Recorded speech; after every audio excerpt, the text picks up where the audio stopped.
Water Defenders nanalo 25-20 kontra sa Lady Warriors at dalawang set na lang ang kailangan nila para makuha ang kampiyonato dito sa Reinforced Conference. Bisitahin natin yung nangyari nung set number 1 kung saan parehong koponan ang pinakamalaking lead, 4 points. Wala nga nakakuha ng rhythm o momentum, Coach Ronnie.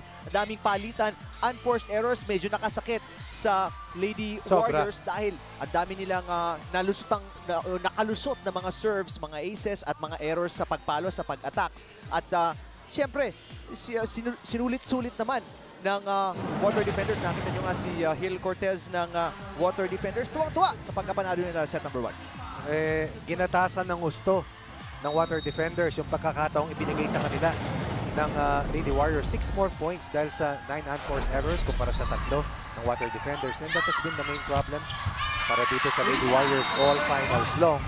Sabi natin kanina, 34 errors ang kanilang average. 31 errors in Game 1, 37 in Game 2. 3 sacks strikes. The first point para dito sa team ng Lady Warriors na maagang lumamang at 5-1 sa ating nakalipas na unang set. Well, ito, lamang agad sila. 1-0, set number 2, Soltones. Mainit yung nilaro ni Gretzel nung set number 1. Rivers, napakaganda naman, napakatalinong play. Kauna-unahang drop shot na nakita ko kay Crystal Rivers. Ang hindi lamang ni Crystal Rivers sa opposition, hindi niya kilalang kalaban masyado. Hindi niya alam kung paano dumepensa, hindi niya alam kung gano'ng katulog ang kalaban. 1 point for Strisak, 1 point for Rivers, 2 point lead para dito sa Lady Warriors. Malabanan, cross court, yes! Malabanan has earned the starting nod from Coach Roger Gurayev. At yan ang litrato kung bakit isa sa pinakamahusay na attackers, tahimik, subalit mapanganib, ang manlalaro mula sa Canada ba o LA? Yes, US, California. LA, California na ngayon. Residing dito po sa Pilipinas. At ini-imagine ko lang, Coach, lumuluhod, tumatalon, dumadapato sa Jerry Malabanan. Kung bagong bukas na po yung mga TV sets niyo, magandang gabi. Pero sugat ang tuhod yan dahil nadapa kanina. Nagja-jogging nung umaga, no? Pero ngayon, buhos pa rin. Todo bigay ang laro. Yung iba kasi mga athletes, bago yung laro sa gabi, nagpapapawis muna sa umaga. Minsan pampatanggal yun ng lactic acid or yun yung pang-relax mo para masabi mo na ginawa mo lahat ng preparasyon maliban sa tamang kain, tamang tulog. Gusto mo ng iba natatagtag sa umaga. Look at that defensive play coming from Rivers. Pantone, kay Nabor. Slide para kay Keddy. Nasagot naman ng Lady Warriors. Rivers, yes! Cross-court shot. Sabi ni Coach Roger Gurayev dun sa Game 2, ang palo lamang ni Rivers, puro down the line. Bihira ang cross-court, pero makikita mo, yung pasa ni Si, wala sa kanto. She's a right side hitter, pero this time hindi kinanto para mas may angle makuha at hindi madaling mabantayan pag dinala niya sa uno. Kumbaga mas mababaw kaysa dun sa kanto yung palo niya. Lamang na naman ang Lady Warriors sa simula ng set 4-1 kontra sa Water Defenders. Soltones. Nando doon si Dadang. Si Pablo. Mababa yung palo.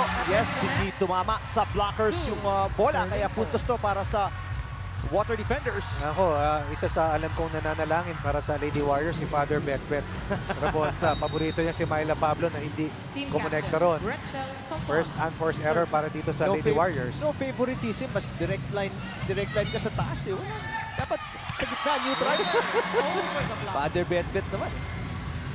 At 2 puntos para kay Rivers, 2 puntos para kay Strisak, 1 puntos para kay Myla Pablo kung tama yung aking talaan. O 3 para kay Rivers at 2 kay Strisak. 3-point lead, hawak ngayon ng Lady Warriors na nababa sa 2 pagkatapos ng service error ng manlalaro na hindi lang mahusay kundi napakatalino. No? Membro ng All Honor Society for 4 years. Tapos, All Honors na at ang major pa niyan, biology. So, susme. Talagang matindi. Oy, down the line naman si Myla Pablo. 6 serving. Puntahan natin itong report ni Angelique Manto. Dito nga sa final series nagkaroon na ng katuwang na import itong si Michelle Strisak, which lightened up the pressure on her on offense and gave her more room to work on her defense. Finishing attitude nga daw yung nagkulang sa kanyang koponan last game kung kaya't natalo daw sila nung Game 2. Pero sabi nga niya, overall, napakaraming ups and downs na yung kanilang pinagdaanan. And yet, they remain to be positive kahit na sila yung itinuturing na underdogs. Pero yung notable sa pag-uusap namin ni Michelle ay yung pagsabi niya sa akin na she loves being the underdog because she likes earning other people's respect and going beyond their expectations. Now, she might just be 22 years old, but she considers herself to be in the volleyball scene for 20 years or since she was in a stroller. And there is still a lot of years that we'll see Michelle play because she is out to earn everyone's respect, especially in this conference. Eric and Coach Ronnie. Salamat, Angel. Palitan lang, Strizak. Ngayon, Rivers ang pupuntos at ang kalamangan, 8-3 para sa Lady Warriors kontra sa Water Defenders. Napakaingay po kahit hindi ganun kapuno ang ating venue. At tuwang-tuwa ang fans ng Lady Warriors. Lamang sila sa set number 2. Shola Alvarez, Edina Selimovic, parehong Lady Warriors na hindi maglalaro ngayon. O di na naglalaro ng matagal na bago pa pumasok ng finals. Ito pong game number 3 sa pagitan ng Water Defenders at Lady Warriors at hit sa inyo ng Ribisco, making delightful moments possible anytime, anywhere. Si Shola Alvarez po, back spasm, at si Edina Selimovic, hamstring injury. As you see, Boli pupuntos para sa Water Defenders. This stops a 3-0 run para dito sa team ng Lady Warriors na talagang binalasan ni si Rivers at si Strizak. Kaliwat kanan, likuran, harapan para mamroblema rito ang depensa ng Water Defenders. Pinakamalaking kalamangan kanina 5 para sa Lady Warriors. So 5, balik ulit dahil sa palo ni Michelle Strizak. 9-4. Strizak, bago dumating si Rivers, kumo-40 puntos ito. 40 yan. At pag pinag-usapan ng 40 points, yun po yung all-time record. May dinala ni Jengolin many years ago na halos itabla ni Alyssa Valdez some years back. Yes. To score 39 points. Pero Michelle Strizak, 40 points na kidnap. Gandang dig para kay Rivers. Sa bola, nasa harap lang po namin. Hindi na na-save ni Giselle C. Pero nandun yung effort eh. Yes, sinabol. Binabanggit ko kanina, ang lamang ng Lady Warriors sa Water Defenders ay sa spikes, sa blocks, at sa antas ng center. Dito sa finals ha. Pero yamado naman ang Water Defenders sa service, sa dig, at reception. So floor defense. Sabi ni Arch, Lady Warriors, very strong team, but I want the Water Defenders to be the champion this season. Hashtag PBL on ABS-CBN. Grabe talaga yung Myla Pablo. Nagkakape sa ere. Ang taas ng lipad, tapos baon pa ang palo. Sabi ni Carrie, hashtag PBL on ABS-CBN. Fight Water Defenders, bring home the gold. Sabi na ba ni Kenshin? Oo, sigurado dyan. Sabihin ni Sato-san, domo arigato. At si Alvin, salamat din sa pag-tweet tungkol sa tinatrabaho natin dito, Coach Ronnie. Maraming Alvin, salamat sa Twitter, maraming salamat. Sa inyong lahat mga kapamilya. And of course, sa mga tumututok sa ating live stream. Right. Kasama po namin si Billy Capistran, of course, si Ish Polvorosa. Sato, Gohing, hindi na naiangat pa yung bola for a second touch. At kumahabol na naman ang Water Defenders dito. Naging, kumbaga, personality na ng Water Defenders, Coach Ronnie, na come from behind palagi ang paglaban nila dito sa finals. 17 points in the finals in the first 2 games. Si Risa Sato, 8.5 points per contest. Ang ating hinirang na best blocker. Or first middle hitter, rather. Strizak, block. Keddy, nandoon na naman para sa depensa. At dito tayo natin nakikita yung importansya ni Keddy, hindi lang sa scoring, sa defense, blocking at the net, at sa kanyang serving. Nakikita mo yung puwersa sa depensa eh. Pero naka-block doon si Jerry Malabanan. Pero iniwas kasi nila Keddy. Risa Sato, I stand corrected, teammate, first best middle blocker. Yung po mangalawa, si Janet Panaga. At sa ating 8 individual awards na naibigay, 8 dyan nakuha, o 3 dyan nakuha ng mga Water Defenders. Tama. 2 naman para sa Lady Warriors, si Mel Gohing at si Janet Panaga. Interesante kung sino magsisilbing best import sa hanay ng ating mga reinforcements. Malabanan, labas yung palo. Di nagtuloy-tuloy ang habol dito ng Water Defenders. Kumakapit dito ang Lady Warriors, mahirap mabaon ng 2 sunod na sets. Bagay na nangyari sa kanila dun sa game 2 ng pagkatalo bago humabol sa sets 3 at set number 4. Nabor, nakaluhod na nung nag-set. Keddy, pupuntos. Jenny Keddy, 8 points in game 1, 20 points in game 2. Alam ni Jenny Keddy, hindi pwedeng maulit yung pagbaba ng antas ng kanyang laro. Jennifer Brooke Keddy. 8 points lang nung game number 1. At natalo doon ang Water Defenders. Pablo. Free ball, papunta sa Water Defenders. Pantone, Nabor, punta kay Keddy. Nasa likod ni Keddy yung bola. Off-speed lang! Effective pa rin! Kung makikita mo, reverse, Trisa, Keddy, bumabalasa na nung estilo ng palo. Kung dati puro power hits, eh makikita mo binabasa na yung depensa. Mas kilala yung kalaban. Reading the defense and scoring against the double blocks. Very important aspects ng smart hitters. 2-point lead, hawak pa rin dito ng Lady Warriors. Malabanan. Hindi maganda yung first ball ni Strizak. Free ball na naman para sa Water Defenders. Nabor, Keddy. Gandang angulo pero Hirap, naman ano? ni Giselle C. Free ball ulit. Coach Ronnie, tatlong sunod-sunod na free ball to. Soltones sa open. At hindi na po. Save ng Water Defenders yung bola. Ito yung nabasa ng Lady Warriors. Pag nasasagot si Keddy, kanino pupunta si Jasmine Nabor? Reverse, kilala na yung mga kalaban. Dadang, one of the best net defenders. Hindi na biyayaan ng isang individual award. Pero alam naman natin ang kakayahan itong si Dadang. Si Dadang, 5 points in that game, 2 loss. Ang hirap ng anggulong yun. Cross-court serve, labas. Nananatiling dalawa lang ang kalamangan ng Lady Warriors. Risa Sato, isa sa mga most beautiful smiles. And ng face. ating, face of course. Sila nila Jerry Malabanan, no? Pwede mag-artista yung mga yan, eh. Rivers. Woo! Baon na baon sa front row bumagsak yung bola. Ganon kataas yung talon at yung anggulong binigay ni Rivers. Si Mr. Dino Laurena. Boss natin. Boss natin sa ABS-CBN Sports. Integrated Sports. Hindi ako nagkakamali. Alam ko yung katabi niya, Mr. Gubalia. Kasi classmate ng daughter ko sa Poveda, yung daughter. Oo. Keddy pupuntos. Hindi nagpapaiwan dito ang Water Defenders. Dalawa lang ang kalamangan ng Lady Warriors. Alam mo, para sa Lady Warriors, para nararamdaman nila sa likuran ng kanilang mga leeg, tumatayo yung balahibo nila. Dahil naririnig nila yung buntong hininga ng Water Defenders. Ayaw bumigay. Single block ni Bolly kontra kay Panaga. Back row, Strizak. At si Keddy, hindi naiangat yung bola. 15-12. That was a facial by Strizak para kay Jenny Keddy. Doon sa game 2 na pagkatalo nila, ilang beses yung pipe plays na ginawa na hindi kumonekta. Kung makikita mo kasamang Eric, pati sa service, alam na nila kung sino ang tatargetin. Nililihis na kadalasan sa mahuhusay ng mga receivers. Iwasan nila yung mga libero. Una-una, Bolly. Bolly. Saka yung inaasinta ng mga hitters. Yung alam nila at napatunayan nilang mahina dumepensa. At dito sa game 3, wala ka na maitatago eh.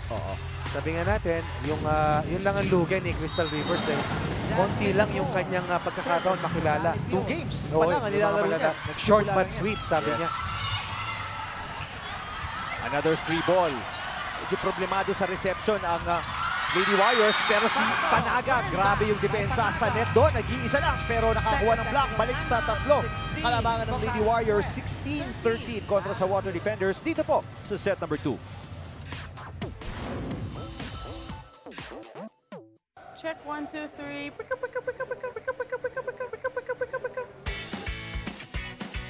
We are on honeymoon.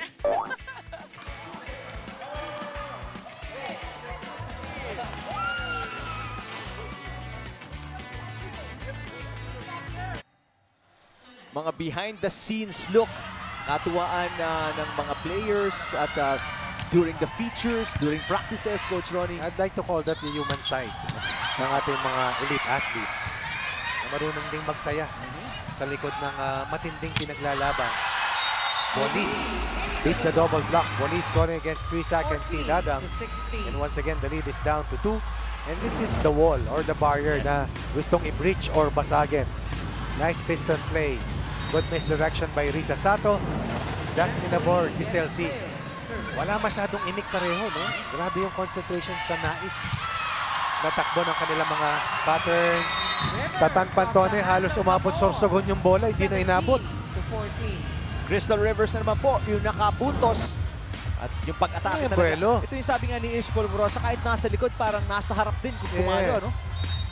And that's a D set na pinalo niya. Hindi po lahat may kakayahan na makapalo dyan. Nice quick play. What a save para kay Giselle C. Soltones. Outside. Pero Check check ball. ball. Teka muna, may check ball yung Lions judge pero yung referee hindi binigay. In-overrule ng referee. Puntos para sa Lady Warriors. That's a big call. Big call, very big call. Balik sa apat ang kalamangan ng Lady Warriors dito. Nakita ko yung Lions judge. Check ball ang itinawag. Kitang-kita ko rin. Pero mabilis ang in-overrule ng ating first referee. C. Dadang! Nag-iisa na huli yung block at pupuntos. Balik sa 5 ang kalamangan ng Lady Warriors. At yan ang hudyat ni Coach Roger Gorayev na tumawag ng timeout dahil ito na ang pinakamalaking kalamangan na hawak ngayon ng Lady Warriors. Nakasiksik ka na dyan, ikaw na nasa gitna, nagdoon ka na. Papabayaan nyo yan dito pa. Lalabas yan eh. Mas maraming bola yan dito, 2 open kaysa kay Dadang. Di ba? Huwag mo ipilit sa kanya dito sa open. Dahil 2 nandiyan nakablock sa kanya. Diyan pa yung reverse. Tatlo is tayo mo. Huwag mo kakalimutan yung isa doon sa likuran mo. Nakapokus ka doon sa quick at saka sa outside dito eh. Meron ka pa isa dito eh. Ha? O sige, may backline pa nga tayo. Pinapaalala ni Roger Gorayev yung mga options ni Jasmine Nabor dahil nga 2 lang daw yung natututukan niya sa opensa. Ito yung ginamit niya kasi na pamato niya dun sa game 2 eh. Yan yung hindi nabantayan ng Lady Warriors. Pero sa ngayon, mas may naka-wiper kay Risa Sato at yung kay Gretzel Soltones. Dati pinapaltok niya sa ilalim yan eh para mag-check ball. Pero ngayon, naaabangan na siya. Kung kaya sabi ni Coach Roger, hanapin mo pa yung isang point of attack natin na si John Wally. Malabanan sa open. Rivers ang mag-aangat. Dikit sa net. Hindi na nagawa ng paraan ni Striza. Kasamang Eric, yung palo ni Jerry Malabanan ay sa right side or sa opposite. At ito namang si Striza, kinaliwa yung kanyang atake from the open hitter spot. And ngayon, bumahayo 5, bumaba sa 4. Ganda ng depensahan eh. In as much as napakaraming mga high-octane players sa opensa, yung depensa mamamangha ka. Scores again. Pero doon nakalusot si Dadang sa depensa ni Kelly. Ito yung hindi natin nakita kay C. Doon naman sa game 2 na pagkatalo. Bihira yung bola sa gitna. And talagang, kumbaga, ipinutakte ng bola si Rivers at si Striza. Actually, nagkulang pa nga ron si Pablo. Pero ngayon, yung gitna, ginagamit niyang paraan para mabasag ang depensa ng kalaban. Gohing. Ganda ng habol sa bola. Free ball na naman para sa Water Defenders. Uy! Soltones ang inaabangan sa gitna. Binigay dito sa labas ni Jasmine Nabor. Disconnected point of attack. Biggest lead at 6. 4 points away from tying this match at 1 set apiece para sa Lady Warriors. Mag-usap maigi. Kahit inulit na, alam mo kung anong play mo, ulit-ulitin mo sa center. Eh, bigla kang papasok doon. Kailangan meron kayong eye contact palagi eh. Nanguhula kayo sa set, nanguhula ka rin sa palo, walang mangyayari. Ha? Okay? Wala naman tayong problemahin dyan eh. May 2 atake kung sa loob eh. Ha? Hindi uubra ang larong hula-hulaan para kay Coach Roger Gorayev. Ito na nga, tulad ng sabi ng aking partner si Coach Ronnie Magsanok, pinakamalaking kalamangan na ng Lady Warriors kontra sa Water Defenders at 6 points sa, again, crucial point ng set.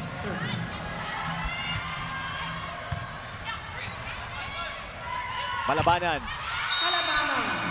Simpleng-simple. Sinagot sa kaliwa, ipinasa sa setter. Napakadali para sa setter if the passes, dig passes are really efficient dahil steal set eh. Hindi ka tumatakbo, mas madaling pumasa. At yan din yung hinahanap na pasa ni Jerry Malabanan. 3 points so far para dito sa manlalaro mula sa FEU. 10 points po yung tinala niya ng game number 2.